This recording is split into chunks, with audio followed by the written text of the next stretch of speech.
নবী বলছেন কিয়ামতের ময়দানে তিন ধরনের, একটা হচ্ছেন কি আম্বি কেরাম, এরপর উলামায়ে কেরাম, এরপর শুহাদায়ে কেরাম। ইনারা আল্লাহর দরবারে সুপারিশ করবেন।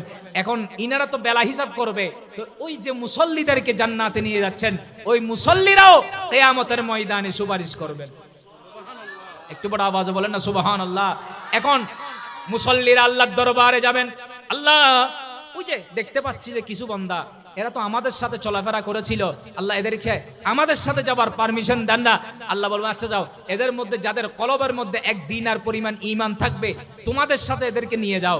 ওই মুসল্লিগুলা দৌড়ে দৌড়ে আসবেন, যাদের কলবে এক দিনার পরিমাণ ঈমান থাকবে এদেরকে যখন বের করবেন, আরো কিছু বান্দাকে দেখে চিনে ফেলবেন, তাড়াতাড়ি আল্লাহর দরবারে যাবেন। আল্লাহ, আরো কিছু মানুষ দেখতে পাচ্ছি, এরাও তো আমাদের সাথে চলাফেরা করেছিল, এরাও তো আমাদের সাথে চলাফেরা করেছিল, উঠাক বসক ছিল, মহব্বতের মানুষ ছিল, আল্লাহ মনে হয় গুনার কারণে আযাবের মধ্যে আছে, আল্লাহ এদেরকেও আমাদের সাথে যাওয়ার ব্যবস্থা করে দিন। আল্লাহ বলবেন যাও, এদের কলবের মধ্যে যার কলবে অর্ধ দিনার পরিমাণ ঈমান থাকবে এদেরকেও তোমাদের সাথে নিয়ে যাও।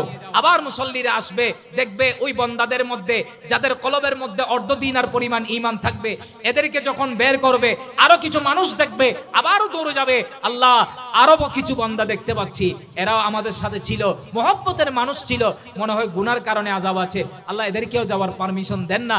আল্লাহ বলবেন যাও, যাদের কলবে এক যররা পরিমাণ ঈমান থাকবে তাদেরকেও তোমাদের সাথে জান্নাতে নিয়ে যাও।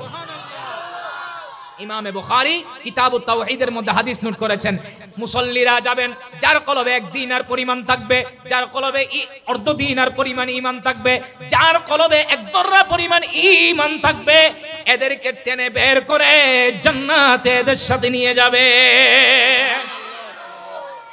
তাহলে যারা ওয়াক্ত মোতাবেক নামাজ আদায় করবে এদের ফজাইল আছে না নাই?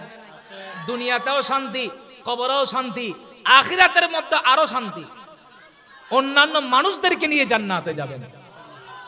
কিন্তু কই দিবাজি যারা নামাজ পড়েই তার কথা, যে বেনামাজি আছে না নাই? আজান দিয়েছেন, খবর নাই, নামাজ পড়ছে না, ইচ্ছাকৃতভাবে ছেড়ে দিয়েছে, এরকম বান্দা আছে না নাই?